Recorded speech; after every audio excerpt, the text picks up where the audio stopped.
All set. Okay. All right. I am Mayor Meg Grenier, and as it is 6 o'clock, I will call this meeting to order. For anyone outside the village staff who is attending this video conference, I would ask if you would please identify yourselves. Eric Nelson from Chazen. Mike and Susan McKay. Bill Nevins. Okay. Then I'd ask that everyone please mute your microphones. I'll now do roll call of village staff. Deputy Mayor Eileen Nickel. Well, I think she just hung up on us, but she was. No, I was muted. I'm sorry. I'm present. I am here. Trustee Seth Harris. Present. Trustee Brian Marsh. Present. Trustee Diane Foley. Present. Clerk Don Hanrahan. Present. Village Attorney Steve Rafis. Present.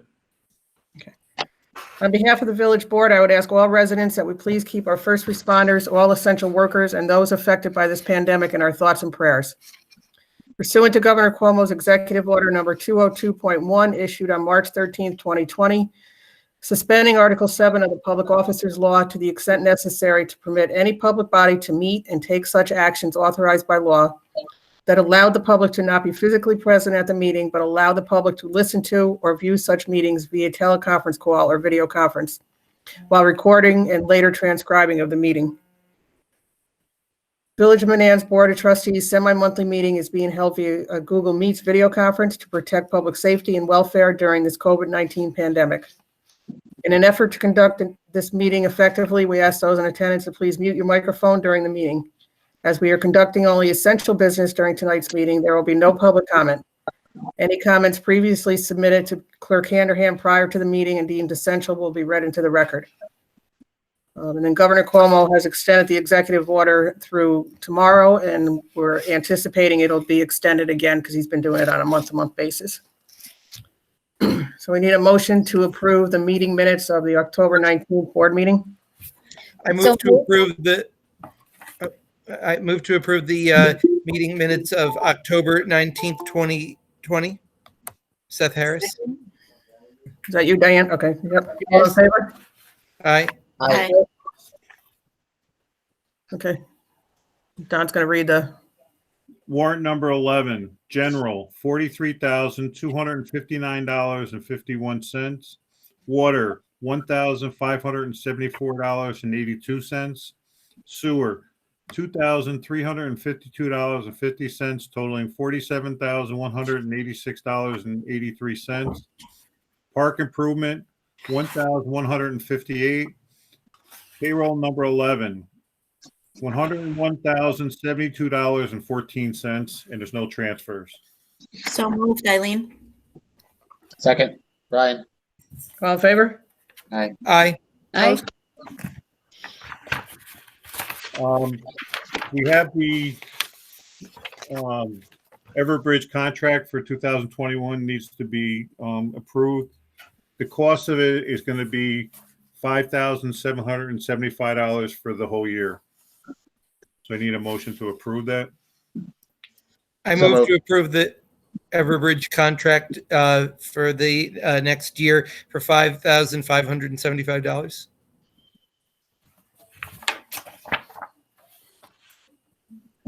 Brian, did you second it?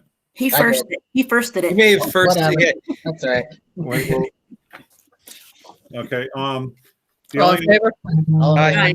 Opposed? jumping ahead of myself.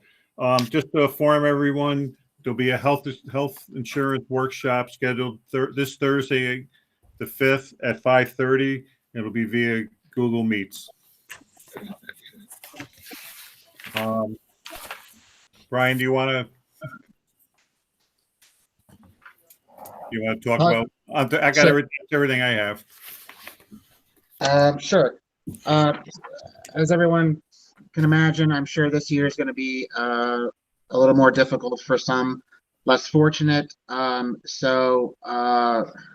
for Tots is obviously something that a lot of people resonate with. A lot of people. I think this year will be especially hard for some who are out of work due to COVID, due to whatever. So we're talking with the fire department company and the police department to all partner together and involve Menands as a Toys for Tots toy drive organization. We've kicked around some ideas about having a drop-off toy event at the firehouse, kind of like a drive-in, drop-off sort of thing. Also, the potential to pick up toys during the Santa tour that the fire company does annually. So we're just kind of nailing down some details. Obviously, the PBA has in the past worked with the Menands School to identify some local children and families in need, and so this would kind of also amplify that. Excess toys would be given to the local Toys for Tots chapter, who Chief Lacoste happens to personally know. So we're just kind of thinking if everybody focuses on the one event, we can really make it successful and hopefully bring some smiles to some kids that otherwise might have a really tough time this year with everything that's going on. So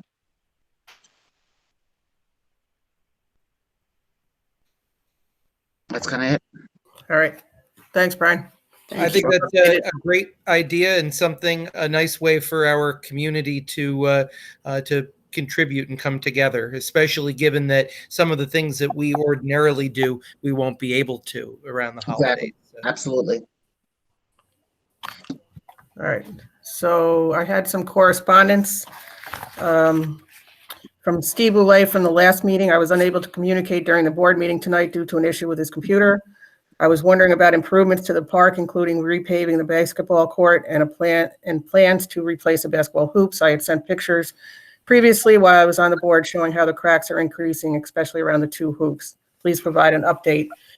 This is going to be part of the next round of the SAM grant, improvements to that park. Last time we had the improvements to the nature trail, but this time Eric is working on the application for upgrades to the park.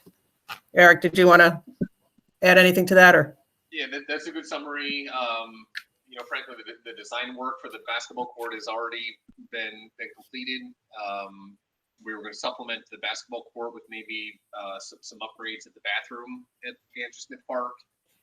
Right now, the wastewater disposal is a septic system, and so we were considering putting a grinder pump in and pumping that waste to the village collection system. Maybe that be our project for this round. So again, $125,000 grant that Mega's worked hard for.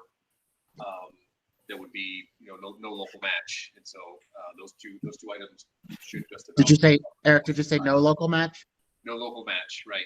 Where are the funds derived from? It's through Phil Steck's office. The program is called the State and Municipal Facilities Program. Okay. It's administered through the Dormitory Authority.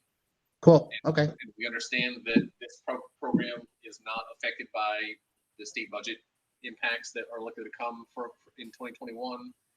So these funds should be pretty solid for the village. Excellent. Okay, thanks, Eric. Another one from Peter Mason. Over the years, there have been some efforts to control the use of train horns as they go through the village. Recently on Brookside and Villa, signs were installed and covered, but it was clear the signs were noting there would be no train horn between some time the plastic covering blew off one of them of the night. I'd like to know the status. Well, as Eric gave us an update last board meeting, he's hoping that everything will be in order by Thanksgiving. Are we still on that track? As you recall, the sign work that was initially done was not done to the contract documents. The signs have now been replaced. They did that late last week. So the next step is we are drafting a notice of establishment that I'll pass through the mayor for signature, hopefully by the end of this week. That notice of establishment goes to the Federal Railroad Administration. They have, I think it's 21 days from the time they receive it until the time quiet zone can be implemented. So probably not quite by Thanksgiving, but before Christmas. Okay. So we can say instead of the holiday train this year, our Christmas gift will be the quiet zone. Silence. There we go. So the opposite of the holiday train. All right, Melissa Martell wanted to address a concern from the board meeting minutes of dated, I think it was 10/9. Chris's Mid-City Tavern was approved for purchase of a portion of Canal Road. What portion of the street was sold and for what purpose? Was this addressed with residents who also use Canal Road for residential parking? There's a concern about noise coming from there for music. The neighbors have a right to enjoy their homes during the warm weather, not have to shut their windows to drown out band performance. The area in question would only have taken up probably spots that Chris's Tavern would use themselves. It's not hindering the residential parking because they don't normally park there anyway. And any issues as far as code enforcement would be handled by Lyle and or the police and be taken care of in that manner. So I think right now, I think October 31st, there was some date about October 31st with outdoor dining, I think, but anyway, so that wouldn't be an issue now, but if it becomes an issue again in the spring or summer, we would certainly address it. There was no, I read the letter. There was no allegation of like late night music, like beyond 10 or 11 at night, right? Yeah, well, Chris was notified that the noise ordinance was from 9 at night until 7 in the morning, I think it is. Yeah. So she was supposed to be shut down, any outdoor noise by 9 o'clock. What time? That's what I meant. Like, it wasn't like at hours. 2 in the morning? Was it? I mean, No, was no, it? no. Is that what you're asking? No, I mean, what I was like when I said 10 or 11, like it wasn't after the 9 o'clock hour, was it? Or Well, or I think was- there may have been a weekend that it was 10 because she was misinformed that it had to stop by 10, but then she was told that it was actually 9. Oh, okay. Okay. And once she was told there were no issues after that, right? Not to my knowledge. Good. Okay. I'm satisfied. I have one more letter from Bill Garvey.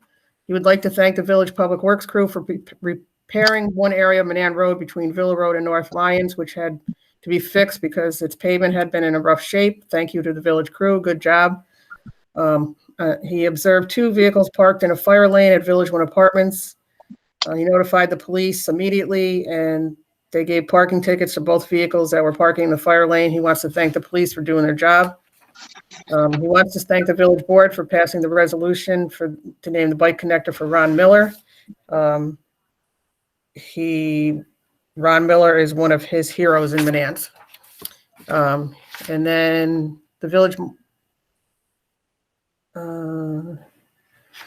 he read in 921 village board meeting report about Menands Farmers Market would like to have the project approval to demolish the old pavilion and replace it with a new one, which will have enclosed flood doors. He supports this project at the Menands Market for general welfare, budgetary, economic efficiency, and quality of life reasons, and he urges the village to please approve this proposed project. And thank you for your time and consideration. And that is all I have. Any other board members have anything? Nope. Not here. Eric, did you have anything else to update or? All set here. Everybody else good? Yep. Yep. All right, I think that's it. I guess we need a motion to adjourn. Okay. Motion Motion to adjourn. All right, try that again. Motion to adjourn, Eileen. Second. Seth Harris. All in favor? Aye. Hi. All right. Thank you, everyone. Good night, everyone. Hey, Good Hey, We'll Eric, see you Thursday. What? I just got to Thursday. talk to Eric 1 second. For Yeah. Okay. question. Oh, hang on. And we'll see everyone on Thursday. Good All night. right. Good night. Thanks. Thank you. And are you bringing Susan in? Is that the plan? Oh, you're muted. You're muted. She's having surgery the day before, so she will try. You muted You're yourself muted again. again. All right. She's having surgery the day before, and if she can, she'll make it. If not, Brandon can take care of it. Okay.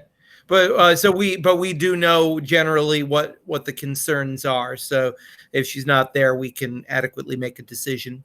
Right. And Don, you're still recording. Yeah. Oh, Yep. All right. Thanks, All right. guys. And I will see you on Thursday. All right. Good night. Have a good one. You too. Two Seth.